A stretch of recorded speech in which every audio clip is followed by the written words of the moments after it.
Hey guys, a very warm welcome back to a brand new Q&A session of ours, where today we are going to be answering the top few questions that we have received throughout the past few weeks on our social media handles. So if you are not following us yet on our Facebook and Instagram pages, do click on the links below and start following us for a lot more insight content on fitness. So having said that guys, let's not waste any more time and let's get straight down to the very interesting and intriguing questions.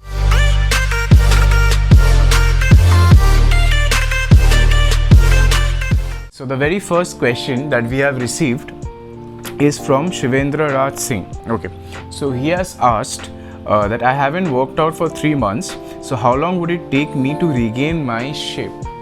Okay, this is something of a similar sort that we discussed on the last Q&A. A lot of us have kind of stayed relatively dormant as compared to a usual routine for a span of close to 3 months now. That the gyms have been shut nearly, at least my gym has been shut exactly, it's been 3 months till date. So a lot of us has not been exposed to a lot of heavy weights or overload, as a matter of fact, in these months, and that has definitely affected our strength as well as our muscle mass to some extent, if you have not been working out regularly, that is. So basically this lockdown has caused a lot of us to derail from our existing workouts and stick to a few body weight based workouts inside our homes, and that too a lot of people are losing out on motivation and not working out that hard, and neither do they have the props to work out that hard. Not that I believe that you need props to build a good body anyhow, but still, nonetheless, it has more to do with the psychological responses than the actual physical responses of your body. So having said that, the main answer to this would actually depend on how experienced of a lifter you are. So as far as I know you, or whatever it is that I know about you, this much I know that you have been lifting for quite a few years now, and you had quite a decent shape before the lockdown. So for someone like you who is considerably lean and also into fitness for a considerable amount of time, somewhere around, again this is a completely approximate figure since I know you and since I saw you and know you personally, so say somewhere around 2 to 3 months, if you work out hard, if you maintain a good enough diet, you should get back to at least 90 to 95% of the shape that you previously had, and this will come along with your strength gains also. So I'm sure once you start hitting the gym, you will find that your strength will drop to some extent, since chances are you have not been lifting as heavily as you were in the gym for the last 4 to 5 months. So definitely both the strength and muscle mass would enhance within a matter of few months at most if you are regular with your workouts. So don't worry about that, just give your all once the gym opens and take it slow and steady. Don't rush into things very fast, just take it slow and steady as much as your body would allow you, and you will see progress in no time. So moving on from there, the next is a very interesting question asked by Utanko Mitro. Okay, so Utanko Mitro here asks, how can Indian wrestlers be strong and big by having a veg diet and high volume training? Okay, so I have asked him also about this on his Instagram DM. What exactly does he mean by veg diet, and what exactly is he referring to when he says high volume training? So as far as I have understood his question, first and foremost, all Indian wrestlers are not necessarily veg, but like he pointed out, majority of them are, and the main issue that people create with a normal vegetarian diet is that the meat eaters kind of claim that you do not get the complete amino acid profile from a vegetable source as compared to an animal product. So here the main differentiating factor would be that it might be true to a very big extent that you don't get the complete amino acid profile. If I compare a non-vegetarian source and a vegetarian source like meat and paneer or dal tadka, which is supposedly in Indian culture, they think it's high in protein, I don't know why, although majority of it is carbs. Nonetheless, so these do not have the dal, for example, will definitely not have the complete amino acid profile as compared to a chicken. So among these, there are a lot of essential amino acids which are also known as EAAs, which the body requires. They are essential because the body itself cannot produce it. So these are often missing from these vegetarian sources. However, not all vegetarian protein sources are the same. So if you mix and match it up, knowing that what your body requires, if you complete the entire gamut of the amino acids that are required by mixing and matching your vegetable sources, you will have no problem theoretically whatsoever to gain any amount of muscle mass that you want. So for all those who thinks that vegetarian diet or vegan diet can't really build muscle, that is a complete myth, because there have been living examples out there. A lot of famous bodybuilders, a lot of famous athletes have shifted into vegetarian and vegan diets. So that is definitely a factor to consider. And more so when you're talking about high volume training, again, like I said, if you're getting in quality protein, if you're getting in good amount of calories, good quality food, definitely that will complement your training style. And being a wrestler, since you're involved in high volume activities like wrestling, which is no easy feat, so their body is bound to respond to that, provided they are getting sufficient amount of nutrients from their food. So moving on from there, the next question we have is from Jazzy. She asks how to not decrease weight and convert all the extra fat into muscles, like a toned body. Okay, Jazzy, so hate to break it to you, but you can't really convert fat into muscles. That's a complete myth, and we have also made a video about this. So I'll put it up in the link above, so you can click on the I button and watch it for complete understanding. But nonetheless, to answer your question, definitely you can't convert fat to muscles, but you can definitely reduce your fat and gain a lean figure at the same time, which we refer to as the body recomposition. So in order to do a body recomposition, since I don't know you personally, so if you're someone who's rocking a bit of fat that you want to get rid of, so be in a very minimal calorie deficit for a few months. Along with that, do some physical activities, either go for a jog, go for a run, or now that the gyms are opening, you can take a membership, work out. So doing things like that simultaneously will help you reduce the fat, as well as incorporate strength and conditioning training in your routine. That is definitely going to help you get that toned figure that you're looking for. A lot of women has this misconception that lifting weights will like get you biceps and make you bulky. It does not happen this way. And I have also made a video regarding the training protocols of men and women, comparing both of them to each other. So do watch that. You will get a lot more insight as to how women should be training. So as long as you incorporate those two, you're good to go. And in no time, I hope you will have that toned body. So moving on from there, the next question is from Basu Samrajit. Okay, so he asks, I hit the gym in the evening, so in the morning I do skipping in the house. Is it good? Okay, so this question has no predefined answer.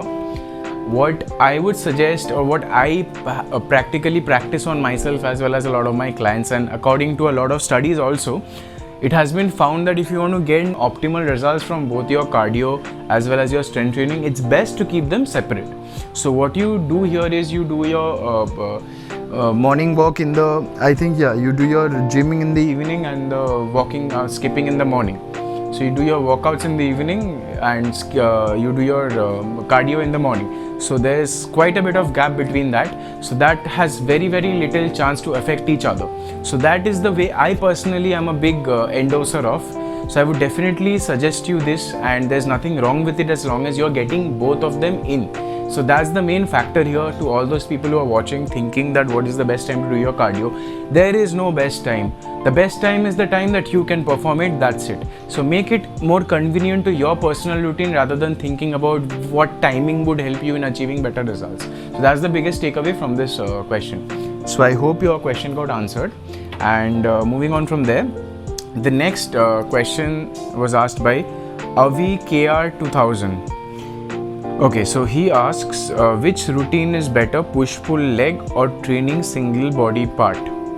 Okay, Avi, so push-pull legs and push-pull legs as compared to a single body part in terms of training protocol completely depends on the experience that you have with lifting.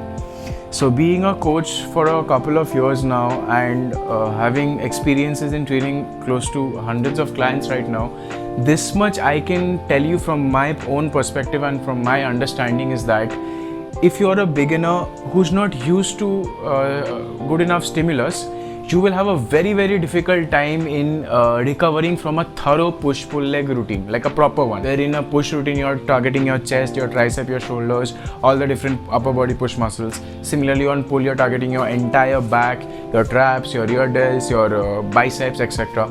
So that much volume given in a single day would indeed hinder your recovery to some extent. Again, this also depends from person to person. So I would suggest is not to intimidate your body with so much of volume. Rather, dial back a bit. You can do single body parts based on whatever goals that you're trying to achieve, and get used to a certain threshold.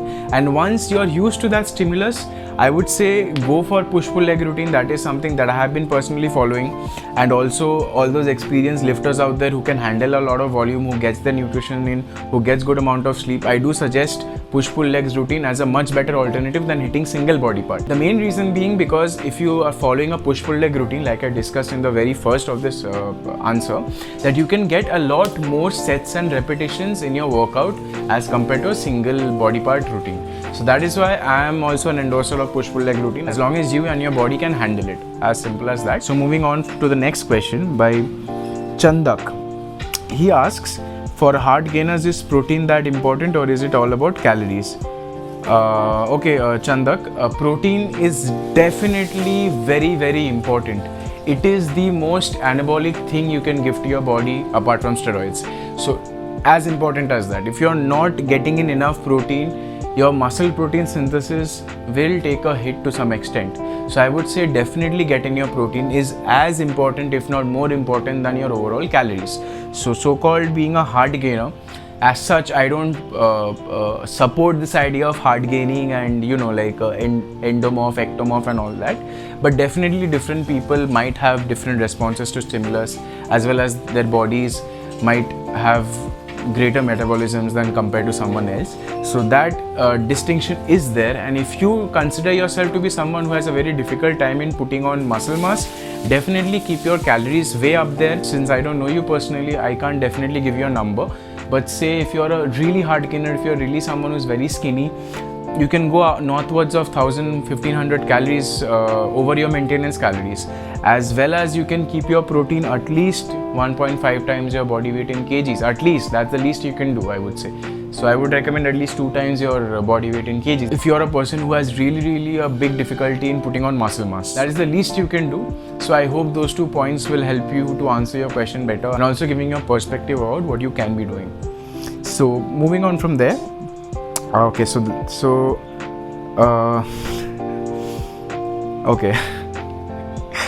this was the picture I used when I put up this Q&A in my Instagram profile, and my dear friend Indranil has asked a very intriguing question. The question is he holding your imaginary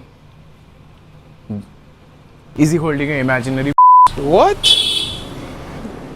Bro, what are you talking about, man? I don't think so. No. You better get back to work as soon as possible. The last question we'll take for this session is a question which is asked again by Avi. Okay, so Avi here asks quite a bit of an interesting question, that is, for muscle development, what should we focus on, the mind-muscle connection or lifting heavy? Okay, a very good question, Avi. I plan to make a completely separate video on this topic, gain a much bigger perspective into this. But for the time being, I would say both are required to some extent, but definitely the overload factor, that is lifting heavy with correct form and with good enough range of motion, will definitely go a long way in helping you develop a lot more muscle mass than using extremely light weights and just getting that pump and feel. So definitely progressive overload, that is putting on weight slowly and steadily and increasing your weight loading capacity, will indeed help you gain a lot more muscle mass than say some other principles like metabolic stress. So it has a lot of studies has been there which has agreed to this. So I would say in a nutshell, yes, overloading might help you gain a bit more muscle, but the biggest question is, for how long will you overload? There will be a limit, there will be a threshold after which it's going to be very difficult for you to keeping on loading up that specific exercise. Say for example a bicep curl, if you are doing with 50, 60, 70, that 70 is towards the extreme, 70 kgs of curl. So there will be a time when you can't load up more. So then you would have to depend on things like metabolic stress and mind-muscle connection and time under tension and other different aspects of hypertrophy. So definitely if you're a beginner, go by the fact that overload will help you stimulate a lot more of your muscle mass for hypertrophy. So that was the very last question for this entire episode. I hope that you guys found some value in it, and feel free to follow us on our Instagram Instagram handles, which are linked down below. Ask us your questions and queries regarding anything related to fitness. So I really hope you find this video useful, and to all those whose questions I answered, I really hope that you guys found some value in these answers and you can use them in your own fitness journey. So having said that, guys, this is your coach Promit Shom signing off for the week. See you all next week with another cool video.